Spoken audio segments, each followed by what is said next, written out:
Sadgurunath Maharaj Ki Jai, and welcome to Jagadambe Reads the Holy Books of India, Ramayana6. As you may remember, Valmiki was getting ready for his ablutions.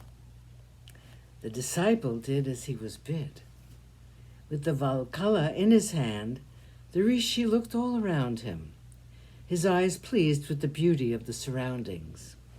He took a few steps here and there and smiled to himself as he saw how lavish Mother Nature had been in her bounty in this particular place. Looking up at a tree, the rishi saw a couple of kroncha birds. They were singing happily in their sweet and melodious voices, and they were very much in love with each other. They were making love, and Valmiki's eyes rested on them with tolerant amusement. Even as he was looking, he saw the male kroncha fall down, hit by an arrow. Valmiki saw a hunter, sinful and cruel, who had just shot the arrow at the bird. The bird was lying dead on the ground, drenched in blood, and the female kroncha was wailing piteously. And her joyous song of a moment ago had turned into a mournful dirge.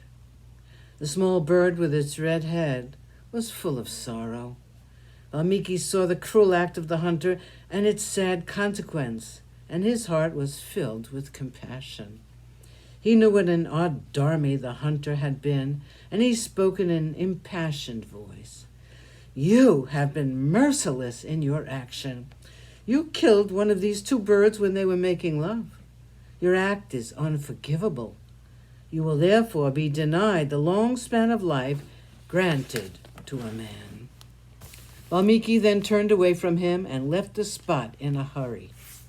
His heart was still full of sadness, and he thought over the incident long after he had gone away from there.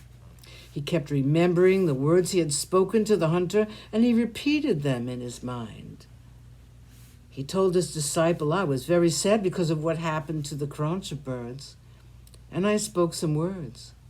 Born as they were out of my sorrow, these words are so arranged that they follow a meter. They seem to form a shloka, which can even be sung to the accompaniment of the drone of the veena. I'm amazed at the shloka which I seem to have composed."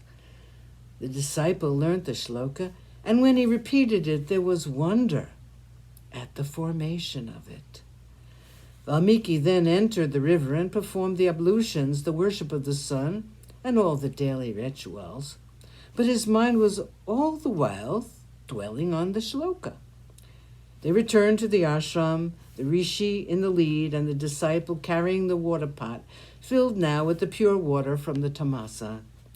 Valmiki entered the ashram and, with his other disciples, pursued with them the study of the sacred law. While he was thus engaged, he found the hermitage filled suddenly with a heavenly glow. He looked up and saw Lord Brahma himself standing there. He got up with a feeling of awe and stood with folded palms. He could not speak a word, so overcome was he with the suddenness of it all. He then worshipped the Creator in the proper manner, fell at his feet, and offered arghya, padya, and a befitting seat. Brahma honored him by accepting his homage and the seat offered by him. After seating himself at the command of Brahma, Valmiki sat silent, and his mind was pondering on the event at the riverbank.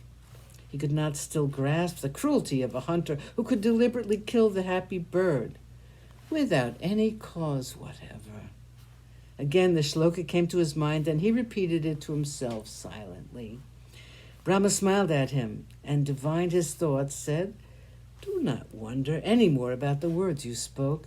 It is a shloka, and there is no doubt about it. I willed you to speak thus. I want you to compose a great poem in the same meter. Relate the story of Rama." Narada told you the story of Rama, who is famed the world over for his righteousness, his nobility, his intelligence, his courage. I will grant this boon to you. You will be able to know what passed in the minds of every one of them, Rama, Lakshman, Sita, and the many participants in this strange tale. Sadhguru Nath Maharaj Ki Jai. Thank you for coming. I hope you come again.